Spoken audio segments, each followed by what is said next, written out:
Hello నమస్తే, welcome to podcast. ఆంధ్రప్రదేశ్కి సంబంధించిన తాజా రాజకీయ పరిణామాల గురించి లిబరేషన్ కాంగ్రెస్ పార్టీ అధ్యక్షుడు విజయ్ కుమార్ గారితో మాట్లాడదాం. ఆంధ్రప్రదేశ్లో గడిచిన వారం 10 రోజులుగా మనం చూస్తున్న ప్రధానమైన అంశాలు లడ్డు కల్తీకి సంబంధించి సిట్ ఇచ్చిన రిపోర్టు, దాంతోపాటు అమరావతి, మిగతా అంశాలు కూడా మాట్లాడదాం. సార్ నమస్తే.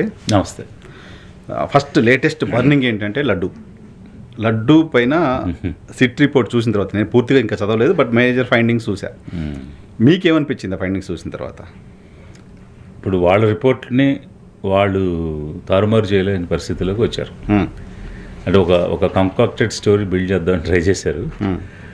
To save there face saving కూడా లేని పరిస్థితిలో కొన్ని అంశాలు తప్పక చెప్పాల్సిన పరిస్థితి వచ్చినట్టు కనిపిస్తుంది. అది ఒక ఎక్స్టర్నల్ ఏజెన్సీ అయితే ఇన్ఫ్లుయెన్స్ చేయలేకపోయి ఉండొచ్చు, బట్ దేర్ ఓన్ ఏజెన్సీ కాబట్టి so they might have try to influence but couldn't succeed. But CBI అండర్లో కదా ఈ సిట్ కూడా విచారణ చేయాల్సింది, సిబిఐ అండర్లో అనుకుంటా చేయాలి. బట్ అంతా స్టేట్ గవర్నమెంట్ ఆఫీషియల్స్ అంతా వాళ్ళే ఉన్నారా? సో ఫండమెంటలీ యానిమల్ ఫ్యాట్ అనేటువంటిదే కదా కంటెన్షియస్ ఇష్యూ. అక్కడ మిజరబుల్లీ దే ఫెయిల్డ్ కదా. There is no animal fat అనేది ప్రూవ్ చేసింది, క్లియర్గా చెప్పేశారు. So when there is no animal fat అంటే without any proof or preliminary case, అక్కడ వీళ్ళు సీఎం అండ్ డిప్యూటీ సీఎం స్థాయిలో అంత ఇర్రెస్పాన్సిబుల్గా మాట్లాడటం, ఆన్ రికార్డ్ మా మీడియా ముందు మాట్లాడారు కదా, అయా మాట్లాడటం, దానికి మాట్లాడి ఆగకుండా ఈయన కింద నుంచి పైకి బొట్లు పెట్టుకుని కడగడం, అంత అన్సైంటిఫిక్ యాక్టివిటీస్ అన్నీ చేయడం. అంటే అసలు అది రాజ్యాంగబద్ధమైనటువంటి పదవుల్లో ఉండి ఇంత బాధ్యతారహితంగా ఎలా మాట్లాడతారు? ఈరోజు మొహం ఎక్కడ పెట్టుకుంటారు? సో కనీసం ఇలా జరిగింది అన్నప్పుడు తిరిగి అట్లీస్ట్ దే మస్ట్ అపాలజైజ్ కదా. ఆ రోజు ఆ TV5 అతను టీటీడీ చైర్మన్గా ఉన్నాడు కదా, నాయుడు గారు, ఆయనతో అపాలజీ చెప్పించామని తొక్కిసలాట చంద్రబాబు మాట్లాడారు కదా. ఇప్పుడు నువ్వు చేసిన తప్పుకి నీతో ఆవిడ అపాలజీ చెప్పించాలి, పవన్ కళ్యాణ్ గారు కూడా చెప్పాలి కదా, అంతే కదా. So you your self has committed. 1,00,000 లడ్డూలు ఈయన చూసినట్టు యానిమల్ ఫ్యాట్తో అయోధ్యకి వెళ్ళిపోయినాయి అని చెప్పారు. సో అంటే ఒక తిరుపతిలోనే కాకుండా దేశవ్యాప్తంగా ఇవన్నీ పనిచేశారు, అక్కడ తినేశారు అనేటువంటి భావన కలిగించారు. సో అప్పుడు కదా సుప్రీంకోర్టు ఇంటర్వ్యూన్ అయ్యి మీరు భక్తుల యొక్క మనోభావాలు దెబ్బతీసే విధంగా మాట్లాడుతున్నారు, మీ దగ్గర ఎలాంటి ప్రిలిమినరీ ఎవిడెన్స్ కేసే లేకుండా how can you make irresponsible comments అని అనబట్టి ఆగారు కదా. So now at least they should come and apologise. So ఆ విధమైనటువంటి రిపోర్ట్ ఆ రోజు మాకు వచ్చింది, దాన్ని బేస్ చేసుకుని మేము మాట్లాడే ఏదో ఒక ఫేస్ సేవింగ్ దేవుడితో ఇష్యూ కదా, డిఫెన్స్ వెతుక్కునేనా కనీసం అది పొరపాటు జరిగిందని చెప్పాలి కదా. అట్లీస్ట్ వాళ్ళు ఆ నిర్దోషత్వాన్ని చూపించుకోవాలి కదా. కానీ వాళ్ళు చెప్తున్న వర్షన్ ఏంటంటే, సో మేము యానిమల్ ఫ్యాట్ అని అప్పుడు చెప్పాము, ఇప్పుడు మేము సారీ చెప్పే పరిస్థితిలో లేం, కానీ కల్తీ జరిగిందని చెప్పాం, కల్తీ అని తేల్చింది కదా సిట్టు. సో వాట్ ఇప్పుడు కల్తీ అనేటువంటిది డిఫరెంట్, యానిమల్ ఫ్యాట్ అనేది డిఫరెంట్. ఇప్పుడు ఆ రోజు 1857లో సిపాయి మ్యూటినీ ఎందుకు వచ్చింది? గ్రీజ్డ్ క్యాట్రిడ్జ్లో పిగ్ ఫ్యాట్ని కలుపుతున్న దాన్ని వాడమన్నందుకు కదా వాళ్ళు తిరుగుబాటు చేశారు. That was the first pre independence మూమెంట్లో ఫస్ట్ మూమెంట్ అదే కదా. That was the triggering factor for Indian freedom struggle. అక్కడి నుంచి స్టార్ట్ అయింది. సో దట్స్ అంటే అంత సెంటిమెంటల్ వాల్యూ ఉన్నటువంటి అంశం కాబట్టి ఆ రోజు 1857లోనే దాని మీద తిరుగుబాటు చేశారు. ఇప్పుడు మీరు కూడా అలాంటి సెంటిమెంటల్ వాల్యూ లేవనెత్తినప్పుడు ఆ పాయింట్ వరకు అయితే ఎక్స్క్యూజ్ కోరాలి కదా. అట్లీస్ట్ మీరు కల్తీ జరిగింది అనే ఆగిపోయి ఉంటే ఫైన్. సో కల్తీ మేము జరిగిందని చెప్పాం, తేల్చారు అని చెప్పొచ్చు. But your contention and main primary base, మీ ఫౌండేషన్, మీ ఫుట్టింగ్ ఏంటి? యానిమల్ ఫ్యాట్ అనే దాని మీద కదా. సో దానికైతే అట్లీస్ట్ యూ షుడ్ అపాలజైజ్ కదా to the people. When you're unapologetic Sanatani, you should apologize for the mistake committed by you irresponsibly. ఎందుకు సైలెంట్గా ఉన్నారు సార్? No response at. అదే ఇంకా తేలుగొట్టిన దొంగలు అంటారు కదా. సో అంటే ఇప్పుడు ఫేస్ సేవింగ్ లేదు, ఏం చేయాలో తెలియదు. ఆ రోజు బాగా బ్లా బ్లా బ్లా అరిచేశారు.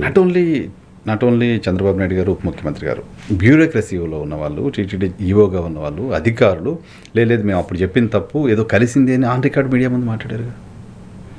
వాళ్ళ రెస్పాన్సిబుల్ కాదా? అంటే ఎవరు యాక్చువల్గా అయితే ఈఓ ఏం చెప్పారు, మాకు డౌట్ వచ్చిందని మేము రిజెక్ట్ చేసాం, వీ నెవర్ యూజ్డ్ అని చెప్పాడు కదా అతను ఆ రోజు. అది వాడలేదు, డౌట్ వచ్చి టెస్ట్ పంపించాము. దాంట్లో యానిమల్ ఫ్యాట్ ఆ రిపోర్ట్ కూడా ఏదో యానిమల్ ఫ్యాట్ వచ్చింది సంథింగ్ ఏదో ఉండడానికి సంబంధించిన అవకాశం ఉంది అని వచ్చిందని ఏదో చెప్పారు. లేదు, అతను చెప్పింది నాకు గుర్తున్నంత వరకు అయితే అలాంటిది మేము వాడలేదు, టెస్ట్ చేయిస్తాము, కల్తీ ఉన్న తీసుకోము, మేము తీసుకోలేదు అని చెప్పాడు ఆయన అప్పటికే. సో ఇప్పుడు కల్తీ అంశానికి సంబంధించి వైఎస్ఆర్ కాంగ్రెస్ పార్టీని కూడా నిందించాల్సిన అవసరం లేదు, గత ప్రభుత్వం చేసిన తప్పును కూడా చూడలేము. అంటే కల్తీ అన్నది ఇప్పుడు వాళ్ళు ఒక ప్రిలిమినరీ ఎంక్వైరీ చేసి కల్తీ జరిగిందని చెప్తున్నారు. How far it is true అనేటువంటిది కూడా తేలాల్సిన అవసరం ఉంది కదా.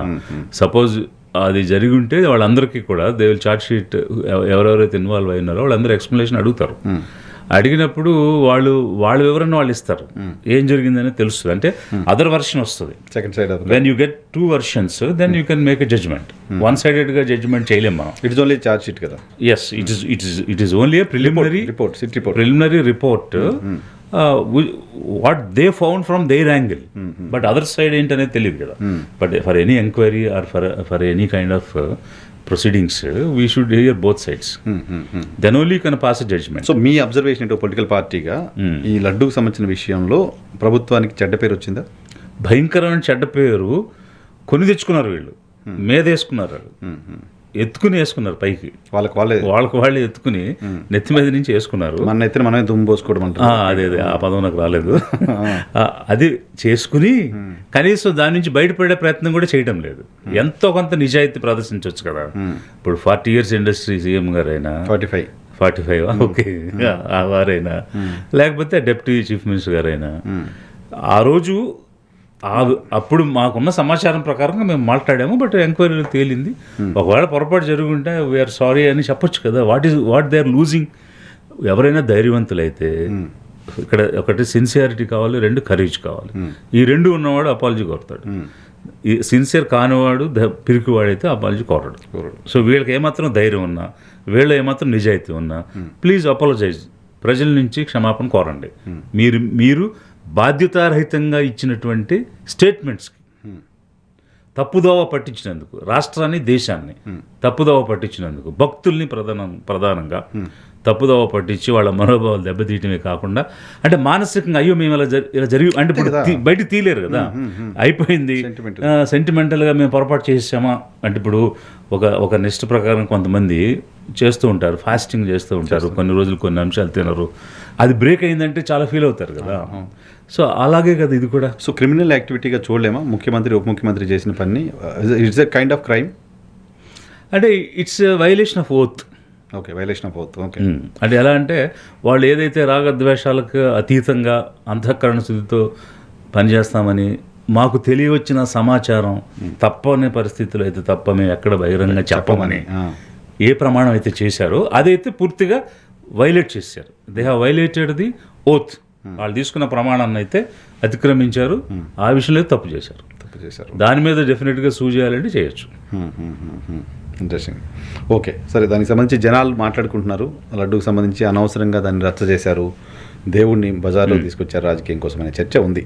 సరే, ప్రభుత్వం సమర్థించుకుంటుందా ఏంటి? అది ఇప్పుడు జనం రియలైజ్ కావాలి. సో దేవుడిని రాజకీయం కోసం ఎలా వాడుకున్నారు, అది కూడా ఇప్పుడు ఎన్నికల ముందు వాడుకునేది ఒక విధానం.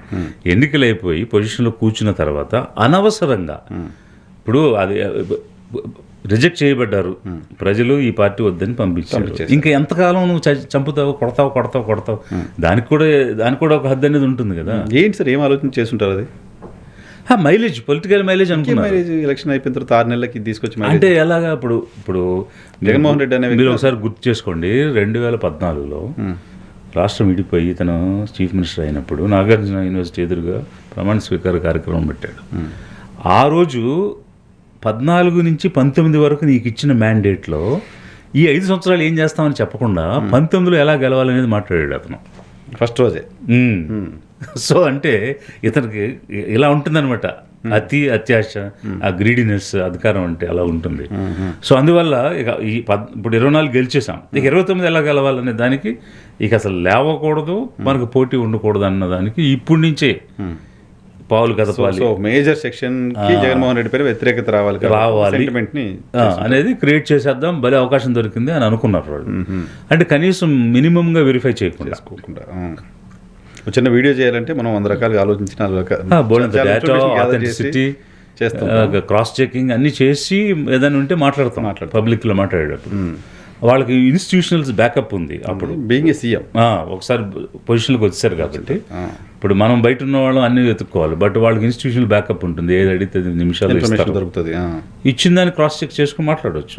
సో ఇట్స్ క్లియర్ ఇర్రెస్పాన్సిబిలిటీ, బాధ్యత రాహిత్యం, ఇంటెన్షన్ కూడా ఇంటెన్షనల్ అంటే విల్ఫుల్ క్రైమ్, అది విష్ఫుల్ క్రైమ్, అది చేసినటువంటి క్రైమ్. సో క్రైమ్ కి మూల్యం చెల్లించుకుంటారు తెలియదు కానీ జనాలు అయితే బదనమయ్యారు. జనం అయితే క్లియర్గా అర్థం చేసుకున్నారు కదా, వీళ్ళు అనవసరంగా రేకెత్తించారు, దేవుణ్ణి స్వప్రయోజనాలకు వాడుకున్నారు. వాళ్ళు రాజ్యాంగబద్ధంగా ఇచ్చిన మాటను తప్పారు, అతిక్రమించారు అనేది క్లియర్గా అర్థమైంది. కనిపిస్తుంది సార్ ఆంధ్రప్రదేశ్లో సంపద సృష్టి మీకు ఎక్కడ ఉందండి అసలు? ఎక్కడ?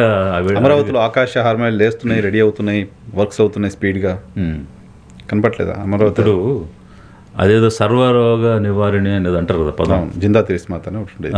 అంటే దేనికైనా మందు ఇదే, దగ్గు జలుబు ఏమన్నా సరే. ఆంధ్రప్రదేశ్లో ఏ విషయం తీసుకున్నా ఏమిటి మందు అంటే అమరావతి. సో అమరావతి నిర్మాణం జరిగితే సర్వరోగాలు నివారణ అయిపోతాయి. ఇప్పుడు ఒక వెలుగొండ ప్రాజెక్టు ఎప్పుడో 83లో స్టార్ట్ చేసిన తెలుగు గంగ ప్రాజెక్టు, లేకపోతే రాయలసీమ లిఫ్ట్ ఇరిగేషను, ఇలా ఉత్తరాంధ్ర సుజల స్రవంతి, ఇలా అనేక రకాల గాలేరు నగరి, పోలవరం, నవ్వు దట్ ఏటీఎం పోలవరం అంటే మోడీ గారు చెప్పారు కదా. సో మోడీ గారు ఏం చెప్పారు, ఇది సన్ రైజ్ స్టేట్ కాదు, సన్ రైజింగ్ స్టేట్ అని చెప్పాడు. అంటే ఎస్యుఎన్ సన్ కాదు, ఎస్ఓఎన్ సన్, కొడుకుని పైకి లేపే రాష్ట్రం ఇది, అంతేగాని రాష్ట్రాన్ని ఉదయించే రాష్ట్రం కాదని మోడీ చంద్రబాబు నాయుడు గారి గురించి చెప్పాడు. So Polavaram has become ATM.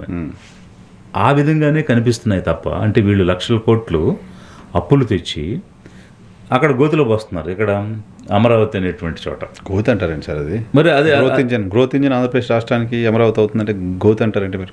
మరి ఇప్పుడు మీరు వెళ్ళి చూడండి, జేసీబీలు, పంప్ సెట్లు, అంటే వాటర్ని తోలేటువంటి పైకి లిఫ్ట్ చేసేటువంటి పంప్ సెట్లు, గోతులు తవ్వేటువంటి ఇవి. అంటే మీరు అనొచ్చు, అంటే మీరు పునాది తీయాలంటే గోయి కదా అని అనొచ్చు. బట్ పునాది తీయాలంటే గొయ్యి మనం ఎంత అవుతాము, అక్కడ ఉండే బిల్డింగ్ని బట్టి తవ్వుతాము. బట్ ఇక్కడ నువ్వు కనీసం ఏదైనా 100 అడుగులు వెళ్ళాల్సిందే కదా. 100 అడుగులు లోతు, లేకపోతే ఎలా ఫౌండేషన్ నిలబడదు కదా. 100 అడుగులు లోపల తవ్వాలా? Yes. Oh my god. Piles foundation లాంటిది వేసుకోవాలన్నా, రాఫ్ట్ ఫౌండేషన్ వేయాలన్నా, ఇప్పుడు అక్కడ నీకు 2 మార్గాలు. అయితే రాఫ్ట్ ఫౌండేషన్ వేయాలి. రాఫ్ట్ ఫౌండేషన్ అంటే ఎంత లెక్కైతే మనం బిల్డింగ్ కడుతున్నామో అంతా కాంక్రీట్తో నింపాలి, ఒక ప్లేట్ లాగా క్రియేట్ చేయాలి, లేదా పైల్స్ ఫౌండేషన్ వేయాలి. సో ఇప్పుడు మీకు కనీసం ఒక 50 to 80% ఎక్స్ట్రా కాస్ట్ అవుతుంది బయట కట్టే బిల్డింగ్కి దీనికి. అవునా? 50% పైన, మోర్ దెన్ 50% కాస్ట్ అవుద్ది. సపోజ్ ఇప్పుడు మీరు రాతి నేల మీద కట్టిన దానికి, సపోజ్ హైదరాబాద్లో కట్టిన బిల్డింగ్తో మీరు అక్కడ పోల్చుకుంటే 50% అడిషనల్ కాస్ట్ అవుద్ది. సో ఇది అందుకనే నేను అది గోతిలో పోసినట్టే కదా అనేటువంటి ఎక్స్ప్రెషన్ ఇచ్చున్నాను. బట్ ఇక్కడ ఏం జరుగుతుందంటే 40 సంవత్సరాల క్రితం అయిన ప్రాజెక్టు ఈ రోజు వరకు కంప్లీట్ చేయలేదు. అప్పుడు గవర్నమెంట్ ఏది ఇండిపెండెన్స్ వచ్చిన తర్వాత పంచవర్ష ప్రణాళికల్లో ప్రాజెక్టులు ఇచ్చారు, హీరాకుడ్, బాక్రానంగల్, నాగార్జున ఇట్లాంటివన్నీ. అప్పుడున్న ప్రధానమంత్రి నెహ్రూ గారు వచ్చినప్పుడు ఫౌండేషన్ స్టోన్ చూశాను అక్కడ. దాని మీద నేను నల్గొండలో పనిచేశాను, కర్నూలులో పనిచేశాను, శ్రీశైలం, నాగార్జున సాగర్ చూశాను. మోడర్న్ టెంపుల్స్ ఆఫ్ ఇండియా, ఆధునిక దేవాలయాలని రాసి ఉంటుంది వాటి మీద అని. These are the temples. అంటే ఇది రియల్గా సస్యశ్యామలం చేసేది, తాగునీరు ఇచ్చేటువంటి డ్యామ్స్ అని చెప్పి ఆ రోజు ఓపెన్ చేశారు. అవి తప్ప ఇన్ని సంవత్సరాల్లో మీరు వేసిన ఫౌండేషన్స్లో ఏ ప్రాజెక్ట్ కంప్లీట్ చేశారు చెప్పమనండి. 43 సంవత్సరాల క్రితం వేసిన తెలుగు గంగ అయిందా, లేకపోతే వెలుగొండ అయిందా, లేకపోతే పోతిరెడ్డిపాడు, ఏ ప్రాజెక్టు రకరకాల రిజర్వాయర్లు పెట్టి ఇన్ని పేర్లు పెట్టి, గాలేరు లేకపోతే హంద్రి, ఏది ఈరోజు మీ ఆబ్జెక్టివ్ ప్రకారం 5 లక్షల ఎకరాలకి సాగునీరు ఇస్తానన్నానికి 90,000 కూడా ఇచ్చింది లేదు, 1,00,000 ఇచ్చింది లేదు. ఇలా ఏది చేయకుండా డబ్బు మొత్తం అప్పు చేసి, అప్పు మొత్తం అమరావతిలో పోస్తే రాష్ట్రం ఎలా డెవలప్ అవుద్ది? రాష్ట్రంలో సంపద రావడం అంటే మీరు ఇరిగేషన్ ప్రాజెక్ట్స్ లాంటివి చేసి లక్షల ఎకరాలకి సాగునీరు ఇస్తే లక్షల కుటుంబాలు బాగుపడతాయి. అవును. ఇక్కడ ఒక్క చోటే 1,00,000 కోట్లు అప్పు తెచ్చి మీరు బిల్డింగ్లు కడితే రాష్ట్రం అంతా ఎలా బాగుపడుతుంది? అంటే ఇక్కడ సెల్ఫ్ సస్టైన్ సిటీ ఇక్కడ 10,000 ఎకరాలు మిగులుతుంది, దాన్ని అమ్మితే 1,00,000 కోట్లు వస్తాయి ఇమీడియట్గా కదా. మరి అలాంటప్పుడు ఇప్పుడు దాన్ని మానిటైజ్ చేసి కట్టాలి కదా. రాష్ట్ర ప్రజల మీద తెచ్చిన అప్పు అక్కడ ఎందుకు పెట్టాలి? ఇప్పుడు మీరు కరకట్ట మీద వెళ్తుంటే ఆ మంత్రి సత్యనారాయణ ఆశ్రమం ఒకటి ఉంటుంది. అది దిగిన వెంటనే అక్కడ ఒక ల్యాండ్ ఉంది, అది సింగపూర్ టౌన్షిప్ అని దాచిపెట్టారు అప్పుడే 14-19లో. ఎందుకోసం అంటే దాన్ని మానిటైజ్ చేద్దామని. సింగపూర్ టౌన్షిప్ బిల్డ్ చేసి దాని చుట్టుపక్కల వాల్యూ పెరుగుతుంది, ల్యాండ్ మానిటైజ్ చేద్దాం, ఆ సెల్ఫ్ సస్టైనబిలిటీ అనేటువంటిది సెల్ఫ్ ఫైనాన్సింగ్ మోడల్ అని అప్పుడు మాట్లాడారు 14-19లో. మాట్లాడి మరి ఎలాంటి సెల్ఫ్ ఫైనాన్సింగ్ రాలే. అక్కడ భూమి అమ్ముతానంటే కొనేవాడు లేడు, ఆ రేటు వచ్చే పరిస్థితి లేదు. అంటే ఇప్పుడు మీరు అనుకున్న రేటు వస్తేనే కదా సెల్ఫ్ ఫైనాన్స్ అంతే కదా. లేకపోతే ఇప్పుడు ₹1 కోటి 2 కోట్లకు అమ్మేస్తే సెల్ఫ్ ఫైనాన్సింగ్ అమ్మడం కాదు కదా. అది జరుగుతుంది. రెండవది, అసలు అప్పుడే మేము 9 సిటీలు కడతాము, 9 సిటీలకు సంబంధించిన భూమి కావాలని చెప్పి 35,000 ఏకర్స్ ప్రజల దగ్గర నుంచి 15,000 ఏకర్స్ ఇంటర్మీడియట్ ల్యాండ్ కలిపి 50,000 ఎకరాలు ఆ రోజు తయారు చేశాడు మాస్టర్ ప్లాన్. మళ్ళీ ఈరోజు 16,000 దేనికి? రెండో పెడితే మళ్ళీ ఉందంట ఇంకా. అసలు పంపులు పెట్టి ఫ్లడ్ని తోలుకునే రాజధాని ప్రపంచవ్యాప్తంగా ఎక్కడైనా ఉందా? ఇప్పుడు మనం కట్టే నగరంలో పంపు సెట్లు పెట్టి వరద నీరు తోలుకుని బయటకు పంపించే సిటీ ఎక్కడైనా ఉందా? సరే, అది అర్థం కావట్లేదా? ఆఫీసర్స్కి అర్థం కావట్లేదా? చంద్రబాబు నాయుడు గారికి అర్థం కావట్లేదా? ఏదో మాట అన్నం కాబట్టి అక్కడే చేయాలనుకుంటున్నారా? భవిష్యత్తును అంతా అంధకారంలో పెట్టడం కదా, అది ఎందుకు ఆలోచన చేయలేకపోతున్నారు? అదే కదా. ఇప్పుడు మీకు వాటర్ ఫ్రంట్ ఉండే సిటీస్ చాలా ఉన్నాయి. ఆమ్స్టర్డామ్, ఆల్మోస్ట్ మీకు వరల్డ్ చాలా నెదర్లాండ్స్ క్యాపిటల్ ఉంటాయి. వాటర్ చుట్టూ కెనాల్స్ ఉంటాయి మధ్యలో. సో వాటర్ వేస్లో మంచి టూరిజం ఉంటుంది. వెనీస్ అంటే సరే అది పూర్తిగా నీళ్ళలోనే ఉంటుంది ఆ సిటీ. It's capital. ఆమ్స్టర్డామ్ అనేది క్యాపిటల్ సిటీ. ప్యారిస్ అవన్నీ అంటే సరే రివర్స్ ఉన్నాయి మధ్యలో. కానీ ఇక్కడ ఏ క్యాపిటల్ సిటీని తీసుకున్నా కూడా ఫ్లడ్ వాటర్ని పంప్ సెట్లు పెట్టి తోడుకునేటువంటి సిచ్యువేషన్ అయితే ప్రపంచంలో ఎక్కడ మేము చూడలేదు. వాళ్ళు మనం ఉంటే మనల్ని ఎడ్యుకేట్ చేయొచ్చు. నగరాలన్నీ చెన్నై ఎక్కడుంది, ముంబై ఎక్కడుంది, అంటే ఢిల్లీ ఎక్కడుంది? చంద్రబాబు నాయుడు గారు కరెక్ట్. బట్ అక్కడ ఎప్పుడు పంప్ సెట్లు పెట్టి ఫ్లడ్ వాటర్ తోడుకోలేదు కదా. ఆ పరిస్థితి ఎక్కడా లేదు కదా. ఇన్ఫ్యాక్ట్ నేను ఇప్పుడు నంద్యాలలో కూడా వర్క్ చేశాను. కొంచెం నంద్యాల టౌన్ ఒక బౌల్లో ఉంటుంది. జనరల్గా ఏంటంటే వర్షాలు వచ్చేస్తే మధ్యలో నీళ్ళు బయటకు వెళ్ళే పరిస్థితి ఉండదు. అప్పుడు కూడా అలాంటివి కూడా, అంటే నేను మున్సిపాలిటీకి స్పెషల్ ఆఫీసర్గా ఉన్నప్పుడు ఇదంతా స్టడీ చేసి నీళ్ళు నిలబడకుండా ఈ డ్రైనేజ్ సిస్టమ్ ఎట్లా చేయాలనేటువంటి దానికి చిన్న చిన్న ప్రణాళికలు తయారు చేసి, సో అట్లా అలాంటి ఒక టౌన్. ఇప్పుడు నెదర్లాండ్స్ ఎగ్జాంపుల్ ఏంటంటే సార్, అది మీన్ సీ లెవెల్ కంటే కొంచెం డౌన్లో ఉంటుంది ఆ పర్టికులర్ కంట్రీ. ఓకే. అందువల్ల వాళ్ళు ఎక్కడా కూడా నీరు నిలబడకుండా MSL కంటే డౌన్ ఉంది కాబట్టి చాలా జాగ్రత్త తీసుకుని ఆ డ్రైనేజ్ సిస్టమ్ వాళ్ళు డెవలప్ చేశారు. ఇక నీకు ప్రపంచంలో ఎక్కడ కూడా ఇట్లాంటి సిచ్యువేషన్ కనిపించదు. మరి ఏరుకోరి ఇంత భూమి లభ్యంగా ఉన్న చోట అలాంటి ఒక లో లయింగ్ ఫ్లడ్ ప్రోన్ ఏరియాలో తీసుకుని, ఇది కేవలం ఏమిటంటే ఒక ట్రేడింగ్ కోసం, ఒక వర్గాన్ని అభివృద్ధి చేయడం కోసం, ఒక వర్గానికి కూడా అన్యాయం చేయటమే కదా సార్. వాళ్ళకి ఇప్పుడు అక్కడ ల్యాండ్ తీసుకున్నారు, వాళ్ళ ల్యాండ్ 3 పంటలు పండే ల్యాండ్, అక్కడ అది డెవలప్ అయ్యే పరిస్థితి కనిపించట్లా. ఇప్పుడు అవుతుందేమో ఇంకో 5-10 ఏళ్ళకో. అంటే అది అంతా వాళ్ళ వర్గం కాదు కదండి. భూములు చాలా మంది ఉన్నాయి, అసైన్ ల్యాండ్స్ ఉన్నాయి, బ్యాక్వర్డ్ క్లాసెస్ ఉన్నాయి, వాళ్ళు చాలా చిన్న పాపులేషన్. బట్ కొన్నది దాన్ని రేపు మానిటైజ్ చేసుకునేది అంటే వీళ్ళు వాళ్ళే ఎక్కువ మంది ఉన్నారు. సో ఇప్పుడు కొన్ని ఈ సెకండ్ ఫేజ్లో తీసుకున్న గ్రామాలు ఉన్నాయి, కొన్ని పెద్ద మద్దూరు అని, హరిచంద్రాపురం, అలాంటి కొన్ని గ్రామాల్లో ఆల్రెడీ 100 acres 200 acres టీడీపీ వాళ్ళు కొనేశారు. కొనేసి ట్రేడింగ్ జరిగిపోయింది. ఆ మెసేజ్లు కూడా వస్తున్నాయి. నాకు కూడా వచ్చింది, ఏ గ్రామంలో ఎంత భూమి తెలుగుదేశం వాళ్ళు కొన్నారనేది. అది కూడా నడుస్తుంది.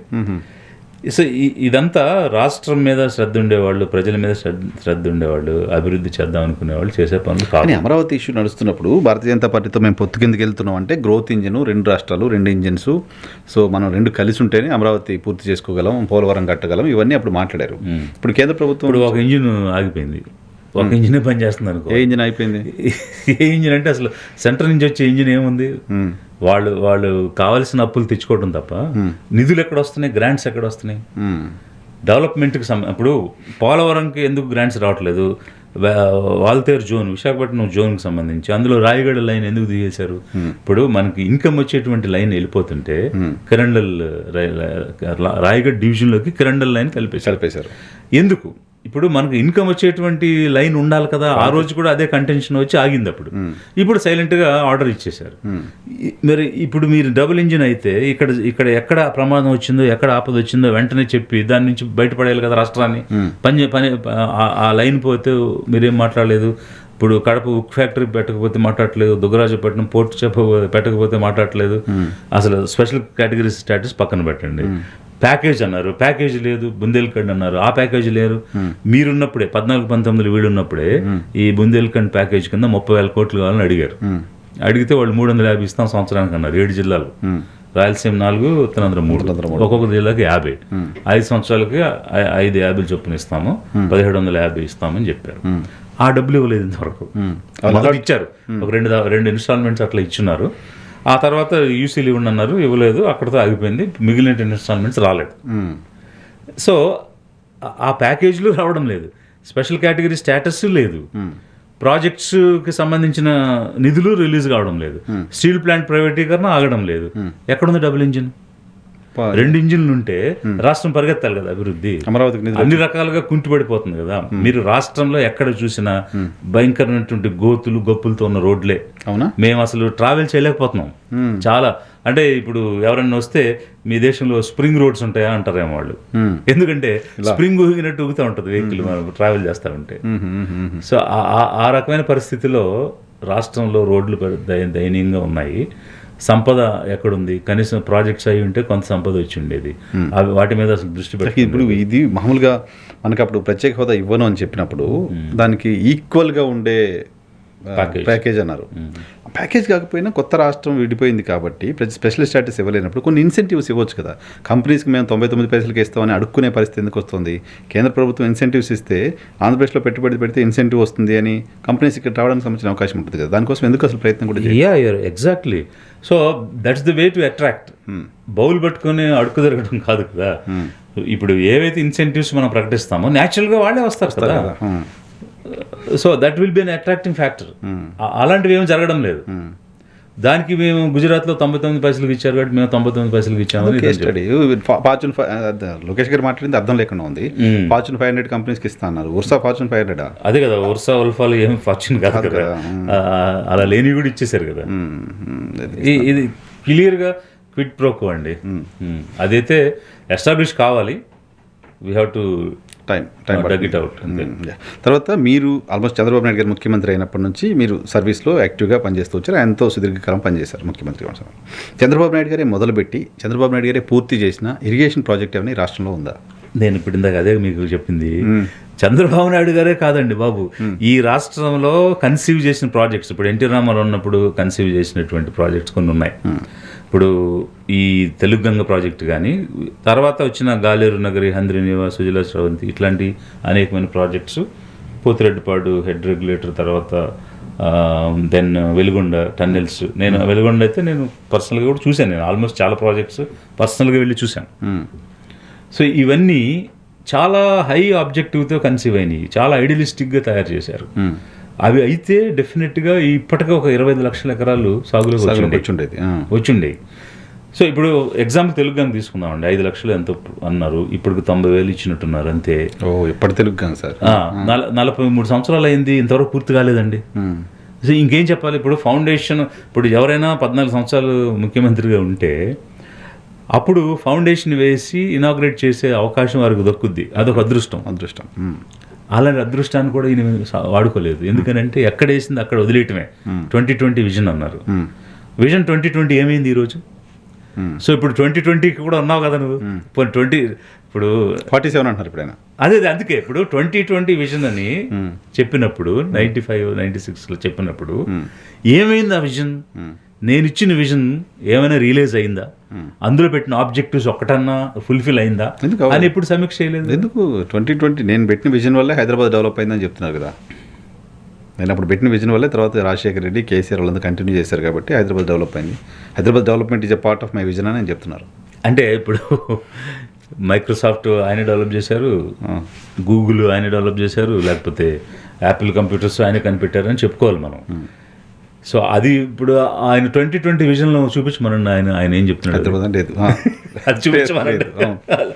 సో ఇట్స్ ఆల్ ఏంటంటే హంబక్ అంటున్నాం కదా. అప్పుడు 2020 విజన్ బాగా చదివాలండి, ఎక్కడ ఉంది చెప్పండి. స్టూడెంట్ యూనియన్లో యాక్టివ్గా ఉన్నప్పుడు ఇప్పుడు ఎన్ జనార్దన్ రెడ్డి గారు సీఎంగా ఉన్నప్పుడు మనం చెప్పుకునే హైటెక్ సిటీలో ఉన్న టవర్కి ఫౌండేషన్ వేశారు. సో అప్పుడు అసలు ఇతను లేని కూడా లేడు. సో దాన్ని కంప్లీట్ చేసే క్రమంలో వచ్చినారు. ఇప్పుడు కాశ్మీర్లో టన్నెల్ నిర్మాణం చేశారండి, అది ఈయన ప్రధానమంత్రి ఇప్పుడున్న ఆయన ఓపెన్ చేశారు. కానీ అది ఎప్పుడు మన్మోహన్ సింగ్ గారి కంటే ముందు దాన్ని కన్సీవ్ చేసి ఆ ప్రాజెక్ట్ ఫౌండేషన్ వేసి అది సక్సెసివ్ గవర్నమెంట్స్ ఫండ్స్ ఇచ్చి నడిపించుకుంటూ వచ్చాయి. అలా ఒక 5 గవర్నమెంట్స్ తర్వాత మొన్న అది ఇనాగ్రేట్ అయింది. సో 20 years తర్వాత అది ఇనాగ్రేట్ అయింది. సో నా క్వశ్చన్కి ఆన్సర్ మీరు బాబు గారే కాదు, అసలు మీకు నెహ్రూ తర్వాత ఎవరు కూడా మొదలుపెట్టి పూర్తి చేసిన ప్రాజెక్టులు లేవు. Any politician for that matter. అంటే ఇతను ఎక్కువ కాలం ఉన్నాడు కాబట్టి ఆ క్రెడిట్ ఈయన తెచ్చుకుని ఉండాల్సింది, తెచ్చుకోలేదు. ఎందుకంటే అది ఇంట్రెస్ట్ కాదు ఈయనకి. ఇప్పుడు ఏదైనా ఒక లాజికల్ ఎండ్కి తీసుకెళ్దాం, ఒక కాంక్రీట్ ఒక సమగ్రమైనటువంటి ప్రణాళికతోటి ఒక మంచి ప్రోగ్రామ్ చేసి ప్రజలకు అందిద్దాం అనేటువంటిది లేదు ఇక్కడ. క్విడ్ ప్రో కో అనేటువంటిది నడుస్తూ ఉంటుంది. సో అందులో భాగంగానే విజన్స్ అని జనాల్ని మభ్యపెట్టడానికి, డైవర్ట్ చేయడానికి పేర్లు చెప్తుంటారు. ఒకవేళ మీరు నిజాయితీ ఉంటే, మీరు నిజంగా విజనరీ అయితే, మీరు నిజంగా రాష్ట్ర ప్రజల అభివృద్ధి మేలు కోరుకునే వాళ్ళైతే 2020 విజన్ డాక్యుమెంట్ బయటికి తీయండి, అందులో రాసిన ఆబ్జెక్టివ్స్ ఏంటో చూపించండి, ఏ ఆబ్జెక్టివ్ ఫుల్ఫిల్ అయిందో చెప్పండి. ఇప్పుడు ఎందుకు 2047 అని పనికి మళ్ళీ మాటలు మాడతారు మీరు? ఇప్పుడు 2047లో వికసిత్ ఆంధ్ర, వికసిత్ భారత్ అని చెప్తున్నారు. అసలు 2047కి ఎవడుంటాడు, ఎవడు చేస్తాడు, ఎవడో తెలుసు. ఈ రోజు ఏం చేస్తారు చెప్పండి? అంతే కదా. 47 సంవత్సరాల తర్వాత జరిగే దాని గురించి ఇప్పుడు ఎందుకు మీరు ఇప్పుడు ఏంటి, ఇప్పుడు 22 years తర్వాత ఏం జరుగుద్ది అనేది ఇప్పుడు మీరు చెప్తున్నారు. అది నిజం అవుద్దా కాదు ఎవడో తెలుసు. నీకు అధికారం ఇచ్చింది 5 సంవత్సరాలు అయితే why are talking about 20 years 30 years? It is ridiculous కదా, మైండ్లెస్ కదా. అంటే నీకు బుర్ర లేదనుకోవాలి, లేకపోతే నీ మెదడు పనిచేయట్లేదు అనుకోవాలి, లేదంటే 5 సంవత్సరాల మ్యాండేట్కి అర్థం ఏంటో తెలియదు అనుకోవాలి. విజనరీ కదా, ఆయన ముందు ఏం జరగబోతూ ఊహించి దానికి ఇప్పుడు ఫౌండేషన్ వేస్తున్నారు అని, రాక్ ఫీల్డ్ ఫౌండేషన్ వేస్తున్నారు. అదే మరి. సో అందుకనే ఏది ఫుల్ఫిల్ కాలేదు, ఏ ప్రాజెక్టు నిర్మాణం కాలేదు. That is the vision. Okay, it shows. Right. దావోస్కి వెళ్ళారు బాబు గారు, గడ్డ కట్టే చలిలో స్వెటర్ కూడా వేసుకోకుండా కూర్చొని దాదాపు 36 మీటింగ్స్ అటెండ్ చేశారంట ఆయన. సో ఆంధ్రప్రదేశ్కి ఏమైనా వచ్చిందా? మీరు బ్యూరోక్రసీలో ఉన్నారు కాబట్టి మీకు తెలుస్తుంది ఏం జరుగుతుంది, ఏం జరిగింది అక్కడ. అది కాదండి, ఇప్పుడు -12 degrees సెంటిగ్రేడ్లో కూర్చుని డిస్కషన్స్ చేయడానికి, అది ఇప్పుడు మామూలుగా అంటార్కిటికాలో ఫర్ ఉన్నటువంటి పెంగ్విన్స్ ఉంటాయి, అంటే చలి ప్రదేశంలో ఉండే యానిమల్స్ న్యాచురల్గా ఊళ్ళు డెవలప్ చేసుకుంటాయి. అవి ఉంటేనే అవి తరగలుగుతాయి, నడవగలుగుతాయి. అలాంటిది ఒక మనిషి, ఇప్పుడు మీరు మన రిఫ్రిజిరేటర్లో కూడా డీప్ ఫ్రీజర్ 18 degrees 16 degrees ఉంటుంది. అవును, అందులో పెట్టింది తీసి మీరు 2 minutes 3 minutes పట్టుకోగలుగుతారు అట్లాగా? జస్ట్ ఆ ప్యాకెట్ పట్టుకోగలుగుతారా? అలాంటిది మనిషి అలా ఉంటాడండి. అది సవాల్ని దాచే టెంపరేచర్. అరే ఆయన ఉన్నారు కదా, మీట్ని దాచే టెంపరేచర్. మీట్ అంటే ప్రాణం లేని వస్తువుల్ని దాచేటువంటి టెంపరేచర్లో ఒక మనిషి కూర్చుని నెగోషియేషన్ చేస్తున్నాడు, ఇన్వెస్ట్మెంట్స్ కోసం మాట్లాడుతున్నాడు అంటే అది హాస్యాస్పదం అనుకోవాలా, బ్రెయిన్లెస్ అనుకోవాలా, మాట్లాడేవాడికి బుర్రలేదు అనుకోవాలా, అది కనీసం టెంపరేచర్ మీద నాలెడ్జ్ లేదు అనుకోవాలా? మీకు విజువల్ కనపట్లేదా బాబు గారు? స్వెటర్ లేకుండా ఉన్నారు లేదా? థర్మల్స్ వేసుకోవాలి, ఇన్నర్గా థర్మల్స్ వేసుకుని పైన మామూలుగా చొక్కా వేసుకుంటే హీట్ జనరేట్ చేస్తాయి థర్మల్స్. ఓకే, థర్మల్స్ ఉంటాయి కదా. సో అప్పుడు స్వెటర్ లేకపోయినా కూడా పని చేయొచ్చు. ఓకే. సో ఇప్పుడు పబ్లిసిటీ కోసం, ట్రెండింగ్ కోసం రకరకాల ఎత్తులు జిత్తులు వేయచ్చు. బట్ 12 degrees centigrade టెంపరేచర్లో without thermals or without any gear you cannot sit. It is impossible. If you are sitting you will die. I'll give it in writing. So జనాల్ని మాయ చేయడానికి, జనాల్ని మభ్యపెట్టడానికి, అంటే పిచ్చి వాళ్ళని చేయడానికి media elevations, peaks of elevations అనేది ఒకవైపు. రెండవది, అసలు ఇప్పుడు అదేదో డాబర్ మ్యాన్ లేకపోతే స్పైడర్ మ్యాన్ దావోస్కి 15 times వెళ్ళారు కాబట్టి వాళ్ళేదో వాళ్ళ టైటిల్స్ ఇచ్చుకుంటున్నారు కదా, spider man, bats man, Dabur man, Davos man అట్లా ఏదో ఇస్తా ఉన్నారు. అది షేమ్లెస్ అండి. ఇట్స్ ఎంత షేమ్ఫుల్ థింగ్ అది అలా చెప్పుకోవడం. 15 సార్లు వెళ్ళారు for example. What is your achievement? అంటే రాష్ట్ర ప్రజలు కట్టిన డబ్బులు ట్యాక్సెస్లో వస్తే ఆ డబ్బులు పెట్టుకుని మీరు పిక్నిక్ వెళ్తున్నారు. ఆ టైంలో అక్కడ చాలా కాస్ట్ ఎక్కువ రూమ్స్కి. అవునంట, పర్టికులర్ టైంలో ఆ పర్టికులర్ పీరియడ్లో చాలా హై అమౌంట్ పే చేస్తే కానీ మనకు అక్కడ అకామిడేషన్ దొరకదు. రూమ్ రెంట్ లక్షల్లో ఉంటుంది. ఎవడ బాబుసం అండి ఇదంతా? ఎవడ అబ్బసం తీసుకెళ్ళి అక్కడ పెట్టి కూర్చున్నది అంటే 15 సార్లు రాష్ట్ర ప్రభుత్వ ఖజానాని గండి కొట్టి లక్షల కోట్ల రూపాయలు ఒత్తిగా వాళ్ళ పిక్నిక్ కోసం దుర్వినియోగం చేశారు. ఏం పిక్నిక్ సార్? పోయినసారి వెళ్ళారు, పోయినసారి సరే ఎన్ని లక్షలు తెచ్చారు? ఎంత ఇన్వెస్ట్మెంట్ వచ్చింది? అప్పటికప్పుడు ఏం రాలేదు, మేము జస్ట్ లైజన్ కోసం పోయాం, అక్కడికి ఒప్పందాలు చేసుకోవడం కోసం వెళ్ళరు అని అప్పుడు మాట్లాడారు. బట్ రీసెంట్గా బాబు గారు మాట్లాడడం విన్నా, అప్పుడు పోవడం వల్ల 2 లక్షల కోట్ల రూపాయలు ఇప్పుడు పెట్టుబడులు మొన్న ల్యాండ్ అయ్యాయి ఆంధ్రప్రదేశ్లో అని చెప్తున్నారు. అదే అంటే ఇప్పుడు ఎలా ఉందంటే, ఇప్పుడు కిటికీ తీసి పక్క పోర్షన్ వాళ్ళతో మాట్లాడడానికి మీరు బయటకు వెళ్ళిపోయి వేరే ఊరు వెళ్ళి అక్కడి నుంచి ఫ్లైట్ వెళ్ళి మళ్ళీ ఆ ఫ్లైట్ నుంచి మళ్ళీ ఈ ఊరికి వచ్చి ఈ పక్క ఇంటికి వెళ్ళి మాట్లాడుతున్నారు మీరు. ఓకే, అంటే బెంగళూరులో ఉన్న వాళ్ళతో మాట్లాడటానికి, బాంబేలో ఉన్న వాడితో మాట్లాడటానికి, సూరత్లో ఉన్న వాడితో మాట్లాడటానికి దావోస్ వెళ్ళి మాట్లాడుతున్నారు మీరు. సో ఇంతకీ మాట్లాడింది ఎవరితో? ఇప్పుడు లేదా టాటా చంద్రశేఖర్తోనో, లేకపోతే గౌతమ్ అదానితోనో, లేకపోతే బెంగళూరులో ఉన్నటువంటి వాళ్ళు కూడా తెలిసి అదాని అంబానీ ఈసారి కాదు, ఈసారి వెళ్ళారు కదా, ఈసారి వాళ్ళు కూడా వెళ్ళారు. అదే సో ఇట్లాంటి వాళ్ళతో మాట్లాడటానికి అక్కడికి వెళ్ళామనేది ఒకటి. వాళ్ళు కూడా వెళ్ళలేదు. నేను విన్నది ఒక 5 ముఖ్యమంత్రులు మాత్రమే భారతదేశం మొత్తం దేశం నుంచి వెళ్ళారు అక్కడికి. వెళ్ళారు కదా. ఓకే, ఇప్పుడు మన ఇన్వెస్ట్మెంట్స్, మన growth you compare with Tamil Nadu, compare with Karnataka, definite Tamil Nadu. మరి వాళ్ళు వెళ్ళలేదు కదా. తమిళనాడు చాలా మంది. ఇప్పుడు తమిళనాడు చీఫ్ మినిస్టర్ డావోస్ వెళ్ళినట్టు మనం చూడలేదు, కర్ణాటక చీఫ్ మినిస్టర్ డావోస్ వెళ్ళినట్టు మనం చూడలేదు. మరి ఎవరు డావోస్కి వెళ్ళి ఎంత లక్షల కోట్ల పెట్టుబడులు తెచ్చారు? ఏ రాష్ట్రం అభివృద్ధిలోకి వెళ్ళిపోయింది? మరి వెళ్ళనటువంటి రాష్ట్రాల్లో ఎందుకు అభివృద్ధి జరుగుతుంది? పిక్నిక్ కాకపోతే ఏంటిది మరి? సో ఏదో ఒకటి పనికిమాలిన రికార్డు అని చెప్పుకోవడం తప్ప రాష్ట్రానికి ఏం చేసాం, ప్రజలకు ఏం చేసాం, ఎన్ని ఉద్యోగాలు ఇచ్చాం, ఎంత పెట్టుబడి వచ్చింది, ఇది కదా కావాల్సింది. ఇప్పుడు మనది అగ్రికల్చర్ బేస్డ్ స్టేట్, మనకి primary, secondary, tertiary 3 sectors of investments ఉన్నాయి. అసలు primary sector agro based state అయితే ఆ ప్రైమరీ సెక్టర్ ఇన్వెస్ట్మెంట్ కంప్లీట్గా గాలికి వదిలేశారు. అగ్రో బేస్డ్ ఇన్వెస్ట్మెంట్ లేవు అసలు. దానికి అంటే ఇప్పుడు 40% of the GSDP coming from agriculture still even today. దాని మీద ఎలాంటి శ్రద్ధ లేదు, దాని మీద ఎలాంటి ఇన్వెస్ట్మెంట్ లేదు, దానికి ఆ ప్రాజెక్ట్ సంబంధించింది ఏమి చేయడం. ఫోకస్ ఆన్ ఇట్ కదా, ఎగ్జాక్ట్లీ అది కదా చేయాలి. దాని నుంచి బయటపడటానికి మార్గాలు కదా కనిపెట్టాలి. సో ఇక నెక్స్ట్ సర్వీస్ సెక్టర్ కానీ మ్యానుఫ్యాక్చరింగ్ సెక్టర్ కానీ చూడాలి. అసలు ఏ సెక్టర్లో ఎక్కడ ఇన్వెస్ట్మెంట్ వచ్చింది? ఇప్పుడు సర్వీస్ సెక్టర్ ఉంది, సర్వీస్ సెక్టర్ని డెవలప్ చేయడానికి ఎలాంటి ప్రాపర్ ప్లానింగ్, ఎగ్జిక్యూషన్ జరగట్లేదు కదా. ప్లానింగ్, విజన్స్ బాగానే ఉన్నాయి డాక్యుమెంట్స్ వరకు, బట్ ఎగ్జిక్యూషన్ ఎక్కడ ఉంది? ఇట్స్ కైండ్ ఆఫ్ ఈవెంట్ లాగా అనిపిస్తుంది అంతే. అన్ని ఈవెంట్స్ మేనేజ్ చేసుకోవడం, ఆవకాయ అమరావతి, ఏంటి సార్ ఆవకాయ అమరావతి, ఇట్లాంటివి కదా. ఏంటి ఆవకాయ అమరావతి కూడా ఏంటి? ఆవకాయను పెట్టారు, ఏం చేయడానికి కోసం అది అమరావతిని ప్రమోట్ చేయడంలో భాగంగా? అది నాకు కూడా తెలియదు అదేంటో, నేను పోస్టర్స్ చూశాను ఆవకాయ అమరావతి. సరే, నేను ఎవరిని అడిగి తెలుసుకోవాలో తెలియదు కానీ దాన్ని మిమ్మల్ని అడుగుతాను. అమరావతి మనం ఇప్పుడు 1,00,00,000 కోట్లు పెట్టుబడి పెట్టాలి, ఒక పెద్ద నగరాన్ని కట్టాలి, అప్పుడు దానికి డెవలప్ అవుతుందని మాట్లాడుకుంటున్నాం. దావోస్ నేను విన్నది జస్ట్ ఒక 10,000 మంది ఉండే చిన్న ఊరు. ఇట్ ఈజ్ ఎ గ్రామ పంచాయతీ. అంతే అంతే. ఇక్కడ మొత్తం ప్రపంచం ట్రంప్ లాంటి వాళ్ళు కూడా వెళ్తున్నారు. అంటే ఒక సిటీ డెవలప్ అవ్వాలంటే, ఒక సిటీ మొత్తం వరల్డ్ని అట్రాక్ట్ చేయాలంటే కన్స్ట్రక్షన్స్, 1,00,000 కోట్లు పెట్టుబడులు ఇవి అవసరమా, లేకపోతే అక్కడ యూఎస్పీ క్రియేట్ చేయడం అవసరమా? ఎగ్జాక్ట్లీ. ఇప్పుడు కళ్ళ ముందు ఎగ్జామ్స్ ఉన్నాయండి. సింగపూర్, దుబాయ్, నిన్నగాక మొన్న హాంకాంగ్, ఇవన్నీ ఎలా డెవలప్ అయినాయండి? ఇప్పుడు చైనా అనేటువంటి అంత పెద్ద కంట్రీ ముందు హాంకాంగ్ ఎంత ఇంపార్టెంట్ ప్లే చేసింది, సింగపూర్ ఎలా ప్లే చేసింది? Because they have created a platform. అక్కడ ఒక ఎక్స్చేంజ్ జరగడానికి సంబంధించినటువంటి అన్నీ, ఒక ట్రాన్సిట్ పాయింట్ లాంటివి, ఒక బెర్త్ లాంటిది క్రియేట్ చేశారు వాళ్ళు. ఆ మోడల్ చూసి దుబాయ్ స్టార్ట్ చేసింది. ఈరోజు దుబాయ్ ఫ్లరిష్ అవుతుంది. ఎట్లా ఫ్లరిష్ అవుతుంది? ఇప్పుడు ఎంటైర్ ట్రేడ్ వాళ్ళ వైపు తిప్పుకుని అక్కడికి వచ్చి ట్రేడ్ చేసుకునే విధంగా వాళ్ళు తయారు చేసుకున్నారు కదా.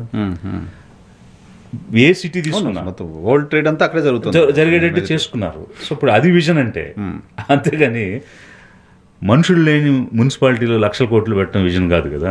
అక్కడ మనుషులే లేరు, కనీసం 1,00,000 పాపులేషనే లేదు ఈరోజు. ఇప్పుడు వాళ్ళు ఇచ్చినటువంటి పారామీటర్స్లోనే 2025కి ఎంత పాపులేషన్ అవుద్ది, 2050కి ఎంత పాపులేషన్ అవుద్ది అని అప్పుడు రాశారు. ఎక్కడుంది అసలు రాలేదు. ఇప్పుడు 2025 దాటాము, వాళ్ళు చెప్పిన పాపులేషన్ రాలేదు. 2050కి 50 లక్షల పాపులేషన్ వస్తుంది అమరావతిలో అన్నారు. ఎలా వస్తుంది చెప్పండి, ఎక్కడి నుంచి వస్తుంది? అంటే ఎంత హడావుడికి జనం పుట్టించినా 50 లక్షలు పుట్టేస్తారు. 2050 కంటే ఇంకొక 20 సంవత్సరాలు, సంవత్సరానికి 2 లక్షల మంది రావాలి అక్కడికి. ఎక్కడి నుంచి వస్తారు, ఎలా వస్తారు? ఇప్పుడు మీరు ఈ ఆంధ్ర విడిపోక ముందు తెనాలి పార్లమెంట్ ఉండేది. ఇప్పుడు ఆయన బాలశౌరి గారు అప్పుడు తెనాలిలోనే ఎంపీ. డీలిమిటేషన్ కంటే ముందు ఉండేది.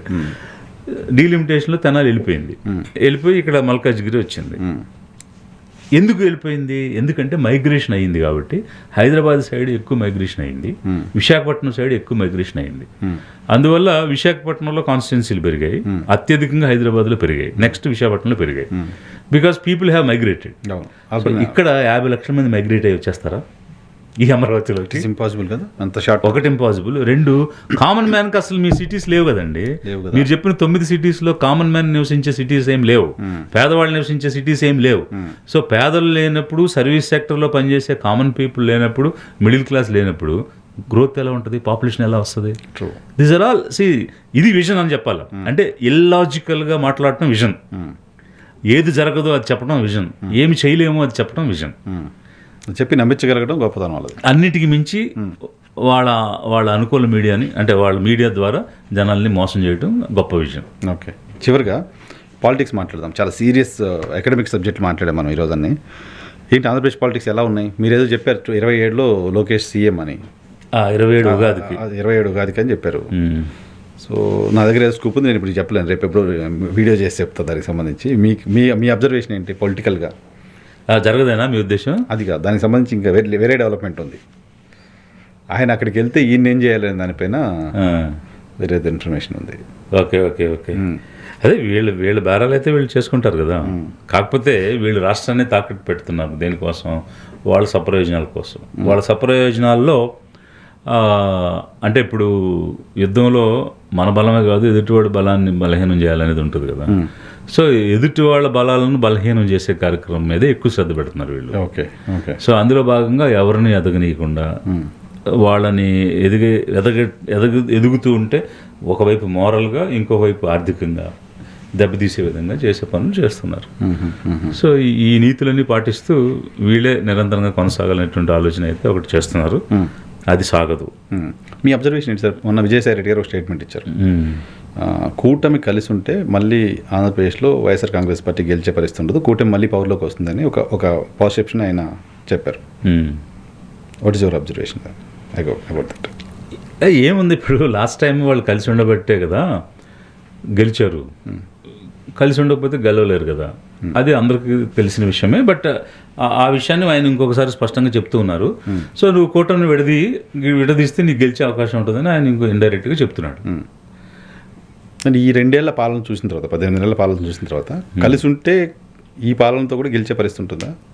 అదే నేను చెప్పబోయే పాయింట్ ఏంటంటే, అలా ఒకసారి వ్యతిరేకత అనేది వచ్చినప్పుడు ఎన్ని కలిసి ఉన్నా కూడా నిలబడే పరిస్థితి ఉండదు. అలాంటివి గతంలో చాలా జరిగినాయి.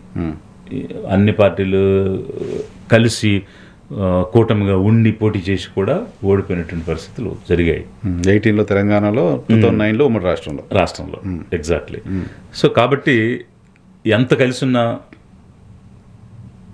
ప్రజలకు, అంటే జనరంజక పాలన కనుక ఇవ్వలేకపోతే డెఫినెట్గా కూలిపోవటం అనేది జరుగుద్ది.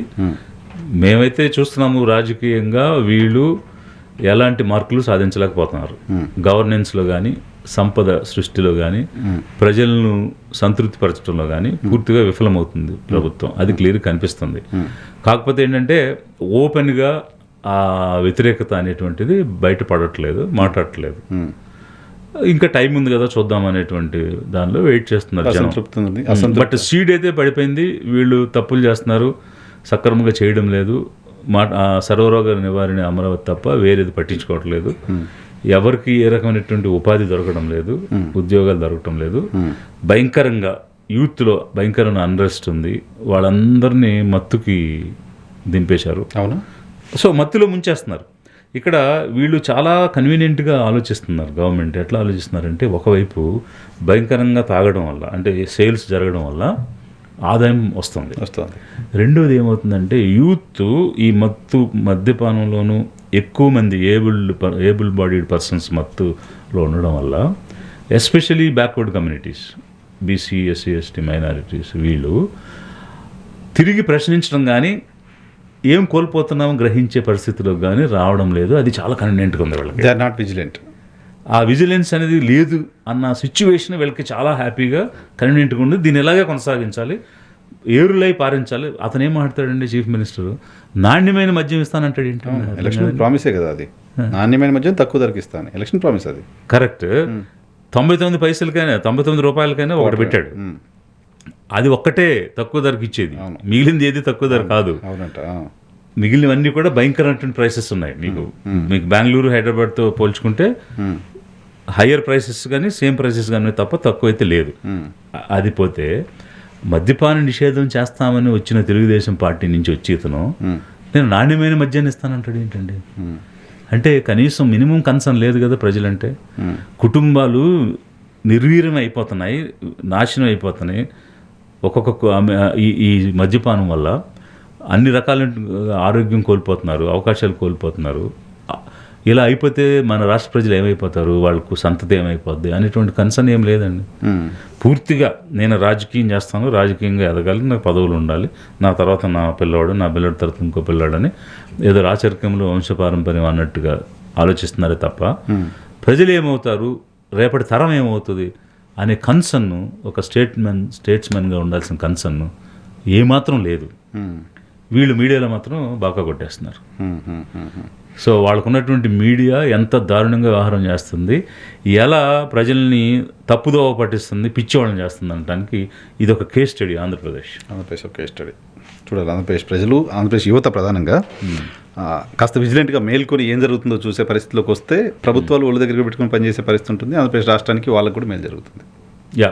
సో మీ ద్వారా నేను జనం కోరేది ఏంటంటే, ఎన్నో అవకాశాలు, వనరులు కలిగినటువంటి రాష్ట్రం, ఎవరికి అలాంటి వనరులు, అవకాశాలు రాకుండా పోతున్నాయి. కొద్దిమందే దాన్ని వాడుకుంటున్నారు, దోచుకుంటున్నారు.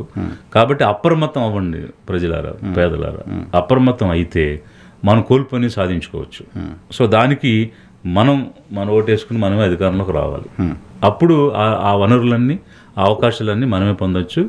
మన కుటుంబాలు, మన సంతతి అంతా కూడా అంటే ఒక యోగ్యమైన జీవితాన్ని జీవించడానికి అవకాశం ఉంటుంది. నాణ్యమైన మద్యం కాదు, నాణ్యమైన జీవితం కావాలి. కరెక్ట్, వ్యాలిడ్ ఆలోచన చేస్తారు. సరే, ఒకటే రోజులో రాదు, స్లోగా వాళ్ళని ఎడ్యుకేట్ చేసుకుంటూ పోవాలి.